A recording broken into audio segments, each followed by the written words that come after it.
Everyone, welcome back to Kirklees Guitar School. Today's lesson I'm going to have a look at Wishing Well by Free. It's an absolute rock staple. It's got some power chords, tasty little solo. It's absolutely perfect for the Les Paul. So before we go any further, there's a full PDF that accompanies this which you can download for free. If you head to the first link in the description, you can either go to our Facebook group and join that, and all the tabs that I have ever made and for every lesson on this channel you can get there for free. Or if you don't do Facebook, second link in the descriptions for our email list. If you join the email list, you'll get tabs for every lesson that I do straight into your inbox, completely for free, don't want anything from you. Right then, so Paul Kossoff was an amazing guitar player. I just want to set a few expectations for this lesson before we get into it. Now, Paul Kossoff was an awesome guitar player. If you haven't heard much of the free stuff, I've been listening to it all week. It's absolutely incredible. Now, there's quite a few guitars laid on top of each other in this recording, and what I've done is I've picked sort of the best bits of everything so that you've kind of got all the cool bits in one condensed version, okay? And I'm going to break all that down, including the solo for you today. Again, get the PDF and follow it with a pencil. There's some really great stuff in here, and if you're practicing power chords at the minute, this is a really good tune to get under your fingers. Right, so to start with, we're going to start with the bit that everybody wants to learn first.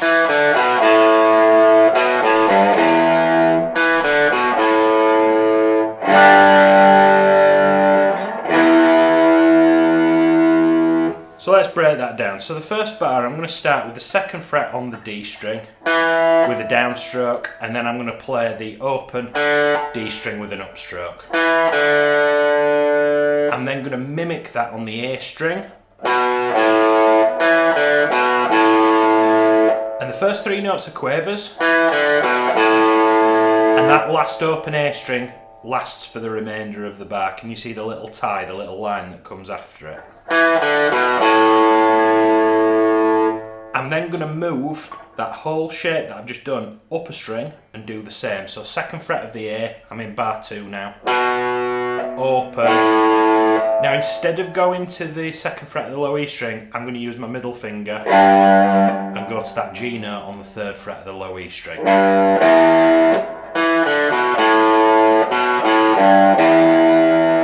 Just practice those first 2 bars for me, please.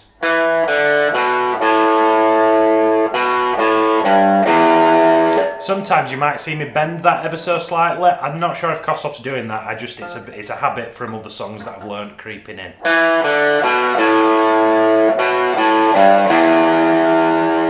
If we've got that, let's carry on. So bar 3 is exactly the same as bar 1.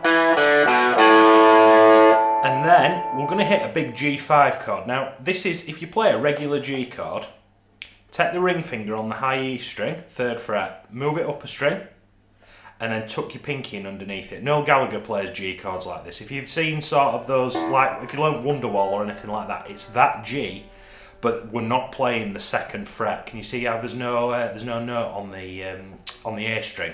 Now what I do is, you can still fret that if you want. Nobody's going to lock you up. But if you want to be super duper authentic, I take the finger off and I'm using the middle finger, and I'm just touching that A string to sort of mute it. And I want to hit that with a big. We'll talk about tones at the end of the lesson. It's a really big part of this sound, and a lot of people get it wrong. Now you see I call them washing lines. You see this G chord over here? It spills over into the next bar. We're actually going to hold that G chord for 8 beats. So we'll go 1, 2, 3, 4, 5, 6, 7, 8. Now until I've always played this as going to a big fat E major chord there, but actually I'm pretty sure it's E5 that he's doing upon going back to it for planning this lesson. So what we're going to do is we're going to play a power chord. So we've got his index finger on the 7th fret of the A string. I've then got my ring finger on the 7th fret of the string below. I've then got my pinky underneath to catch the octave. So A string 7, D string 9, G string 9 as well. And then this is the only power chord where I can do this. I'm going to catch the low E string as well to give it some cojones.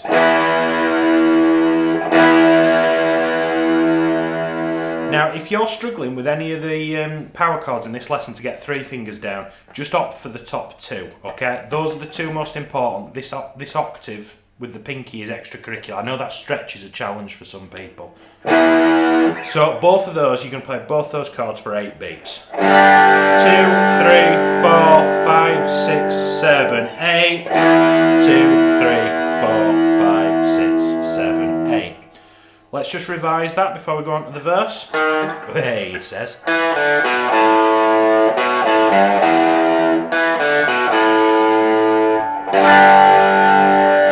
5, 6, 7, 8.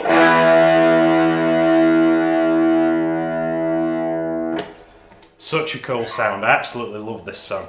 Now, hopefully you got that under your fingers. Get the PDF, scribble along and practice those first. Is it the first 2 lines of the PDF? Yes, it is. The third line of the PDF is what we call the verse. Now, it's got an E5, a C5 and a D5, and we're going to opt for this kind of choppy rhythm. Now, let's just talk about that before I put the slide up.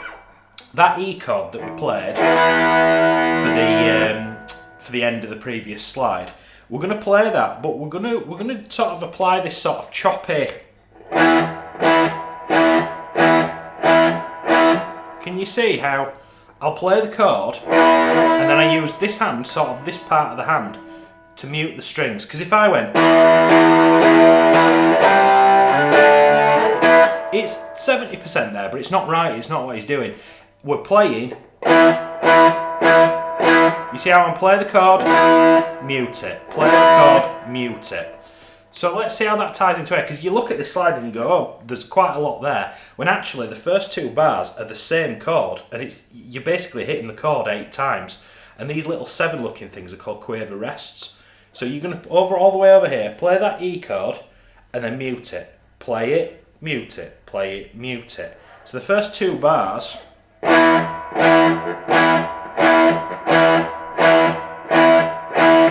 And I'm counting that. 1, 2, 3, 4. 1, 2, 3, 4. And then I'm going to take that shape and I'm going to move it down to fret number 3, which makes it a C5 chord. And then move it up 2 frets again to a D5 chord. And then I finish the bar with.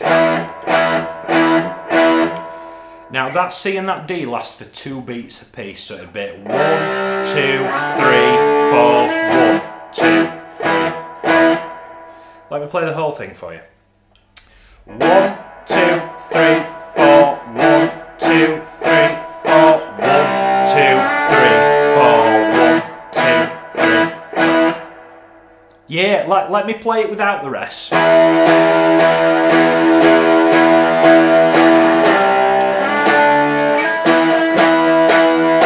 It just doesn't have the same. Because when I listen to the record, the bass and the drums are really kind of locked in with the guitar. Because I think there were it was guitar, bass, drums, and vocals, wasn't it? I know Paul Rogers sang for him. I don't know what the other 2 dudes are called, but that's a great example of those 3 band members, the instrumentalists, all really locking in together and having that sort of. It's almost like a marching kind of thing that you're going for. So pause the video if you need to, get that under your fingers. That's the verse, and that comes again. Oh, where does that come again? It comes again for verse 2. Yeah, there's 2 verses, and then we've got a bit of a key change, which we're going to talk about. Right, moving on. The pre-chorus. Now, the pre-chorus is very, very, very, very similar, but we're gonna break up the C and the D chord. Now, let me play it for you.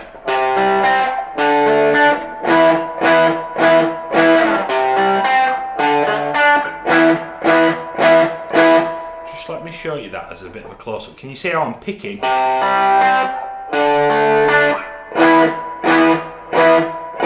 So I'm playing that power chord, but I'm breaking it up into its component parts. I'm picking the A string, the D string, and then the G. But can you see how I'm going down, down, up? Put the tab back on.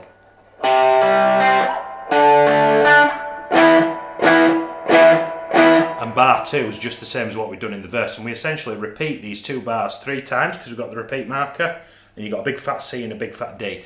Now, Paul Kossoff's not playing it this way, but I like to palm mute this bar. I think it sounds a lot better. I mean, who am I to tell Paul Kossoff how to play guitar? But when I play this in bands,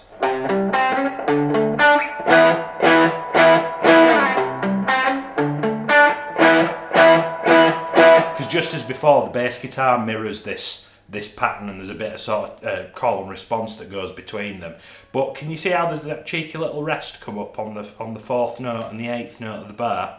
So you're going to play 3, 5, 5, and then you've got half a beat's grace to get yourself to the next one. You don't want to let this 3rd note, that 5th fret of the G, hang over. Can you hear I'm stopping it?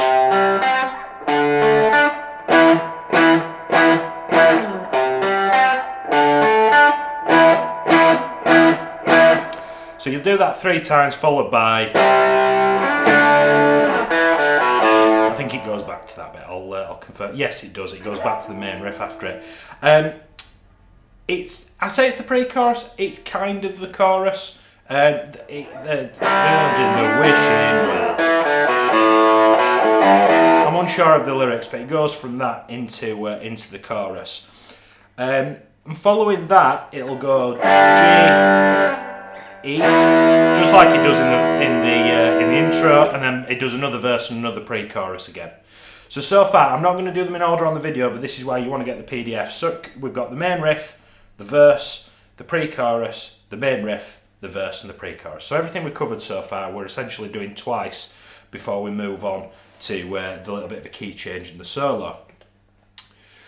So after you've played the main riff, the pre-chorus for the 2nd time, so I'm currently on the PDF, I'm looking halfway down the 2nd page. We're going to go back to the main riff. Now instead of going to a G5 like it normally does, it goes to an A5, which is basically the top half of an A major chord, or an A minor chord. And I'm picking the open A string, 2nd fret of the D, 2nd fret of the G. And can you see, just as it does with the G chord, it spills over into the next bar. Let me just play that top line for you.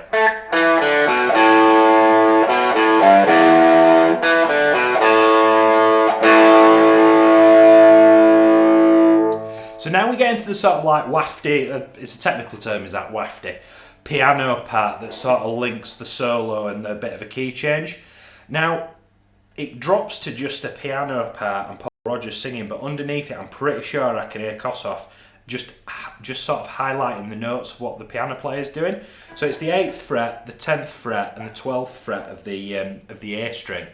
And we'll play the A for 2 beats, play the 10 for 2 beats and play the 12 for 2 beats. And we're essentially going to repeat that bottom line twice. So it'll go.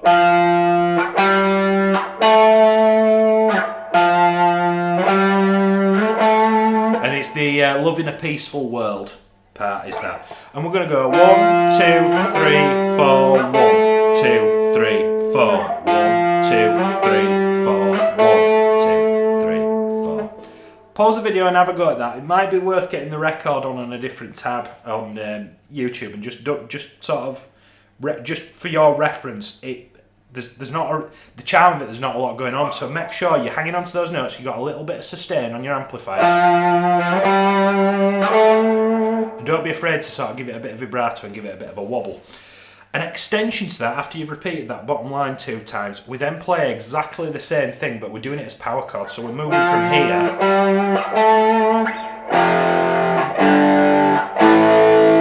We move it down the octave down here. So we're playing an F5 chord, which is fret 1, fret 3 and fret 3 again.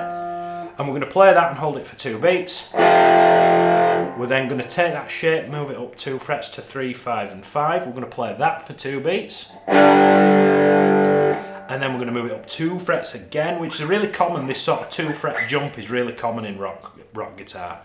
And then we're going to play 5, 7, 7. And we're not going to do the choppy rhythm from the verse this time. We're literally just going to go. And that's 4 beats to the bar. 1, 2, 3, 4. 1, 2, 3, 4. 2, 3, 4.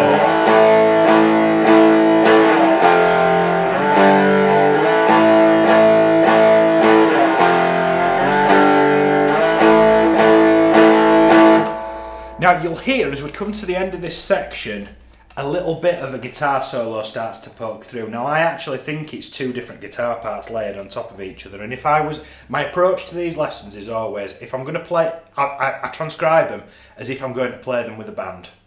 Now I think the rhythm part's more important than the little bit of noodling that he does just before the solo. I sort of get the impression it's very kind of improvised and off the cuff.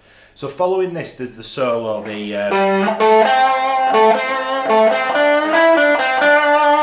does a little bit of that, probably a bar or two before that, but it didn't feel natural to break off the rhythm guitar part and put that there. So you can do your own research if you want. It's essentially the same notes, it starts a little bit sooner, but this would be my preference in the way that I'd play it in a band. So we've split the solo up into two parts, so that's the first part, that's the second part.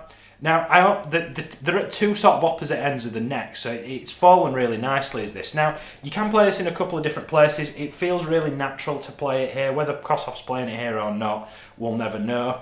But the limited research that I could find on this, I think this is where he's playing it. So, we're going to play 12-10. Not 11-9, 12-10. And I'm using ring finger, index finger. And once you play that 10, really give it some aggressive vibrato. And then moving into the second bar, you're going to do that again. And then towards the end of the second bar, you're going to play it a third time. So that motion's done 3 times.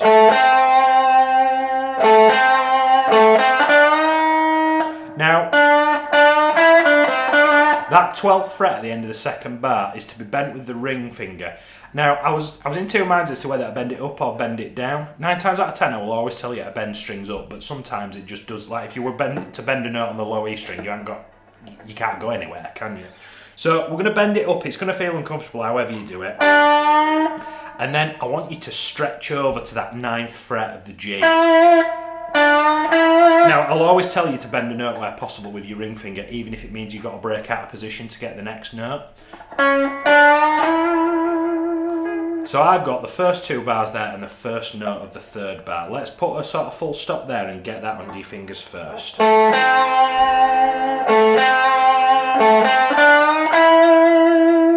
Pause the video and get that under your fingers.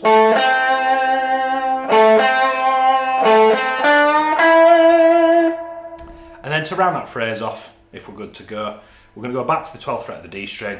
I'm going to play the 12th fret with the ring finger, 10th fret with the index finger, back to the 12th fret. And can you see how that note's tied? It lasts for quite a while, so much so it spills over into the 4th bar. Because it's in brackets, you don't need to play this again.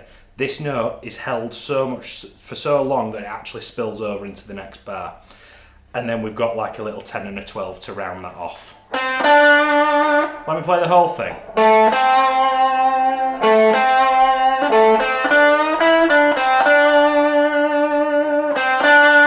There should be vibrato over this 12 here. Whenever you're stopping for more than a beat, Paul Kossoff would be literally doing this all the time, yeah?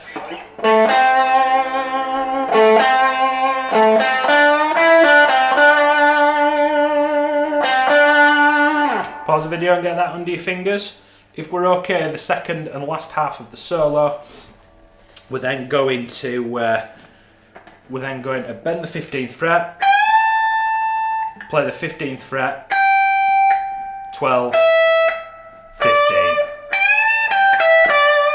Fairly standard blues lick.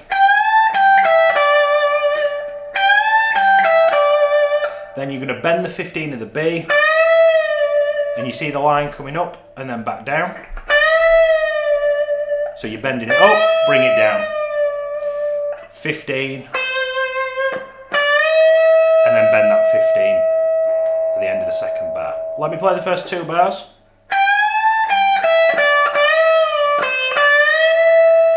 It's a great lick to steal for those of you improvising. Depending on how much frets you've got left, there's not a lot on this old girl. So that's the first 2 bars, and then for the last two bars of this slide, we're going to bend the 15th fret. Now those two, I'm looking here in bar 3. That note lasts for a beat. That note lasts for 3 beats. So So you're going to play these quite close together and then let this last one ring out for the remainder of the bar. Let's glue all that together.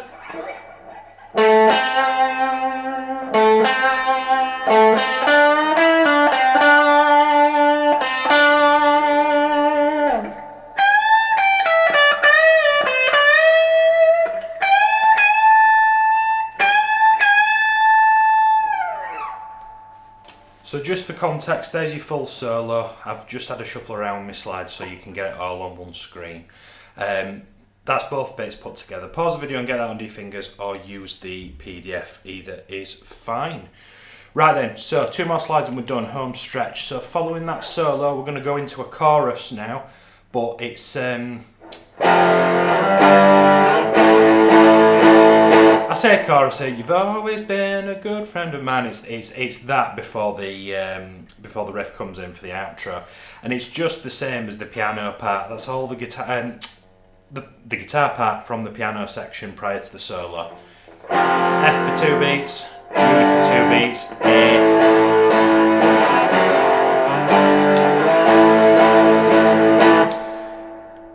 And then we just go into the main riff. Now the main riff, it changes because the keys changed. Everything that we've done for you remember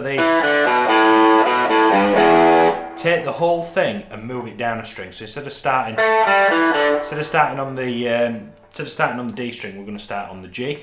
2nd fret of the G, open, move it up a string,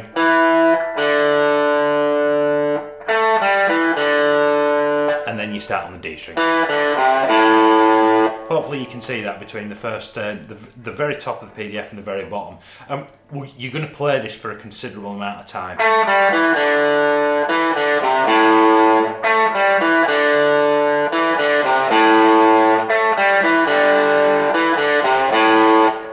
Paul Rogers starts ad-libbing over that, and it's yeah, it just goes round and round and round. There's a good kind of like 90 seconds of just going round and round and round that riff. So, guitar tones. Paul Kossoff famously used I think it was a 59 Les Paul. I can't afford a 59 Les Paul, but I can afford a reasonably old one.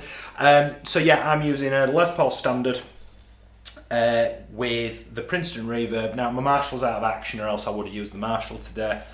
I've got a tube screamer on the floor with the overdrive on about 1 o'clock. Levels at 12, tone is also at 12. I've got my treble on 7 and I've got my bass on 4. I've reverb on 3 and I've no mid control on this amp. And you want to, Paul Kossoff famously used Marshalls, and old fashioned sort of plexi style Marshalls. You want that sort of... It's the same tone as I'd tell you to get for All Right Now. And it kind of, like, it comes from, like, if you tickle the guitar, it's not that distorted. It comes from giving your guitar some pasty. You know, I think...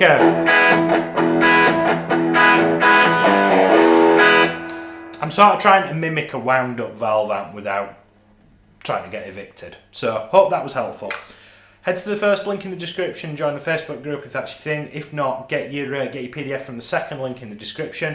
If you've got any recommendations for songs that you'd like me to have a look at, let me know in the comments. I'll see you next week for another electric guitar lesson. Thank you so much.